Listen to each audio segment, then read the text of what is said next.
Hello, everyone. Welcome to Barca News. It is August 2nd, 2025, and La Liga continues to lose value. Also, John Laporta has given us an update in regards to Joan Garcia's registration. And finally, it's been revealed the conditions that Barcelona have for offloading Hector Fort.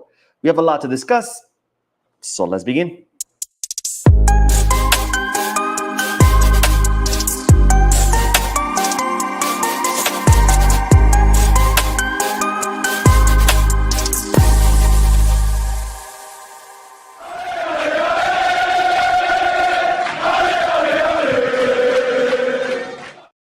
Hello, everyone. Welcome to the channel. My name is Mo, and I'm still away from home. I'm currently out of town visiting my family. This is why I'm bringing you this short live stream to give you all Barcelona news. This is not a podcast, so I will not be addressing the comment section.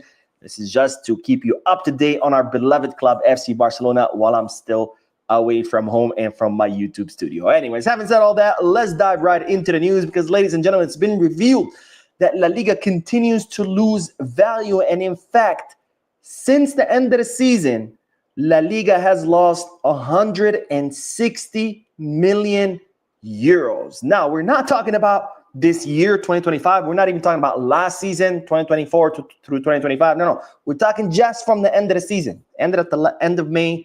Now it's July or beginning of August. So in 2 months, La Liga has lost 160 million euros. Now, you might be wondering, Mo, how has La Liga done this? Well, it's all thanks to, of course, the clown Javier Tebas and his strictest financial fair play rules in all of Europe that is completely ruining the Spanish league. And La Liga have lost 160 million euros because so many clubs have had to offload players in order to balance their books. This does not count, or this does not take into account clubs offloading players because, the player wants to leave or because they want to sell the player for profit. No. The 160 million euros only takes into effect players that clubs have had to offload just to balance their books in order to meet Javier Tebas's clownish financial fair play rules. Now, the most affected clubs have been Valencia, Real Betis, and Sevilla. All clubs have had to offload key players to balance their books. But of course, these are just the most affected clubs. Pretty much everybody besides Real Madrid has been affected, where clubs have had to offload players just to balance their books. So, great job, Javier Tebas, on the horrible management of La Liga. It used to be the best league in the world. It got surpassed by the Premier League. Now it's been surpassed by the Bundesliga. And if it continues on this path, God knows where La Liga will end. So, good job, Javier Tebas, on your horrible management of the Spanish league. Now, speaking of financial fair play, Joan Laporta has given us an update in regards to the registration of Joan Garcia. Now, as you know, there's been a lot of talks about Barcelona registering Joan Garcia in the place of Ter Stegen, since Ter Stegen has had to undergo surgery on his back and is expected that he's going to be out 4 to 5 months. Of course, under La Liga rules, Barcelona would be able to use 50% of Ter Stegen's salary to register someone in his place. So Joan Laporta, in the most recent interview that he did while he's on tour with the team through South Korea, he said the following as far as the registration of our newest goalkeeper. The registrations are progressing well. It's better to do the work rather than keep talking about it. We are doing what we have to do, and we are convinced that we will be able to sign him. Obviously, talking about registration. Joan Garcia's registration doesn't depend on Ter Stegen's absence. I'll repeat, Joan Garcia's registration doesn't depend on Ter Stegen's absence. What is happening is that via Ter Stegen's injury, which, as you know, is an important injury, it is the most direct way of registering him. So Joan Laporta is saying that the most direct way to register Joan Garcia is through the injury of Ter Stegen, but it's not the only way. The club could still register Joan Garcia without having to register him in the place of Ter Stegen.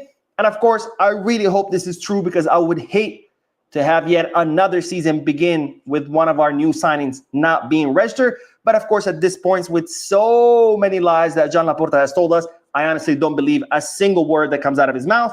For me now, it's going to have to be see it to believe it. And if the club does end up registering Joan Garcia, regardless whether using Ter Stegen's injury or not, then I'll believe that the club have actually a plan in place, because we've been lied to so many times. At this point, I don't even believe that Jean Laporta's name is actually Jean Laporta. I'm kidding, of course, but you get the point. Now, there's another important thing that Jean Laporta touched on, which is kind of feeding more into the claims that were made previously by Javi Galan. This is something I talked about in a previous video. Javi Galan, of course, a very prominent lawyer in Spain. He's the one who broke the story that Barcelona would be able to suspend and remove Javier Tebas from his position if they brought a complaint forward for violation of confidentiality rules, because Javier Tebas shared Barcelona's confidential financial information on his Twitter and through La Liga's website when it comes to the registration of the 100 million euros from the VIP seats deal. Then he did it again when he shared financial information with Athletic Club de Bilbao when it came to the whole Nico Williams saga. So Javi Galan is the one who broke the story that said, hey, if Barcelona present an official complaint against Javier Tebas, he would be removed because he already has complaints from other clubs, more specifically Real Madrid. Well, Javi Galan made another claim later on, stating that there is a special pact between Javier Tebas and Joan Laporta, where Joan Laporta agrees not to go after Javier Tebas and remove him from his position as president, and in exchange, Javier Tebas, who's been trying to have La Liga official matches played in the US for more money, in exchange for Laporta not doing anything, Barcelona would be the team that would fly to the US and play an official La Liga match in the US. Now, this was, of course, confirmed that Tebas does indeed want Barcelona versus, I think it was Valencia match played in the US. And now, this is what Joan Laporta said about playing in the US, which again, is feeding into that claim by Javi Galan that there's some pact of no aggression between the two presidents. Laporta said, we are delighted to go to the United States every year because we feel loved. We feel respected as a club. We have a lot of fans there. For Barcelona, it will be a great honor to participate in this event, which will be an official La Liga match. But at the same time, it will be a big event in the United States. We are a club that belongs to La Liga, and we are responsible because we want to market the competition as best as possible. I reiterate, I am open, and Barcelona is at La Liga's disposal. So this, of course, statement again has fed more into that claim that there is an agreement between Laporta and Tebas, where Laporta agrees not to go after Tebas. In exchange, La Liga chooses Barcelona to be the one who plays an official match in the US. I want to hear you guys' thoughts and opinions. Do you think that's true? Is this just a random statement and has nothing to do one with the other? Is it just correlation, not causation? Let me know down below in the comment section. And also, I want to hear you guys' thoughts. What do you think about Barcelona playing an official La Liga match in the US? Me, as someone who lives in the US, of course, I would be in favor of that. But at the same time, on the other hand, having the team travel all the way to the US, which is a long flight, time difference, and then have to fly back, get used to the time difference again in Spain, all through a very hectic season. I don't know if that's the best for the team, even though, of course, it would mean more money for the club. So lots of variables, lots of pros and cons to consider on both sides. I want to hear you guys' thoughts and opinions.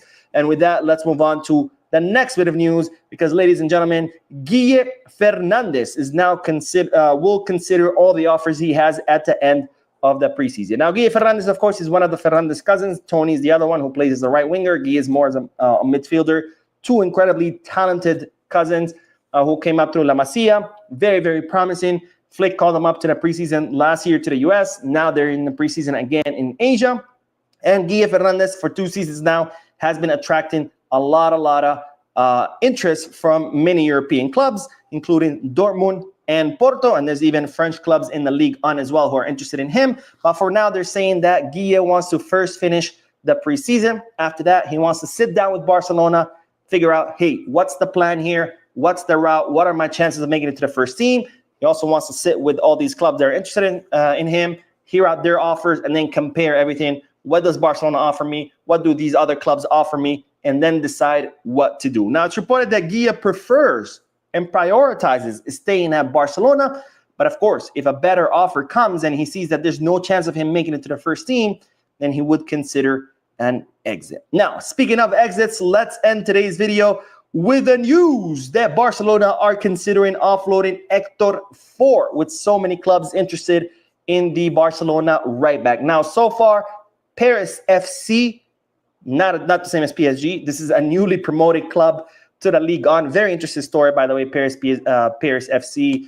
There's a lot of documentaries on it. Watch it. They just got bought a few years ago by the, LVMH, which is like a group that owns luxury brands like Louis Vuitton, Tag Heuer, et cetera, et cetera. They bought them. They partner up with Red Bull because, Red Bull has really good academies and they're kind of like working their way up. And they've actually managed to get promoted to the Liga. But nonetheless, I digress. Paris FC, very interested in signing Hector Fort, but they're not the only ones. AC Milan, Ajax, Dortmund, and Mallorca, all interested in signing Hector Fort. And Barcelona, of course, open to offloading him because Hansi Flick doesn't really count on him. Hector Fort has become the third right back behind Jules Koundé and Eric Garcia, two players who are not even right backs. They're both center backs. But nonetheless, it's reported that Barcelona are open to offloading him. But what are the conditions? First of all, Barcelona would want 10 million euros for Hector Fort. Second, Barcelona would want to retain a percentage of his rights. And third, Barcelona would want a buyback clause, kind of like what Barcelona are doing with all these young players who are very promising but don't have a space on a first team, like Pablo Torre. They're willing to offload them, but they want to maintain control over their future by retaining percentage of rights and, of course, buyback clauses. Now, what's the problem? Hector Fort, of course, doesn't want to leave, but we'll see whether that changes as he sees that, he has no space on Hansi Flick's squad. Anyways, that is all the news for this video. I'm going live in a few more minutes because there's more news to cover. So I'm going to see you guys in that live. Don't forget to hit the like button, subscribe to the channel, drop a comment. And as always, be scarce.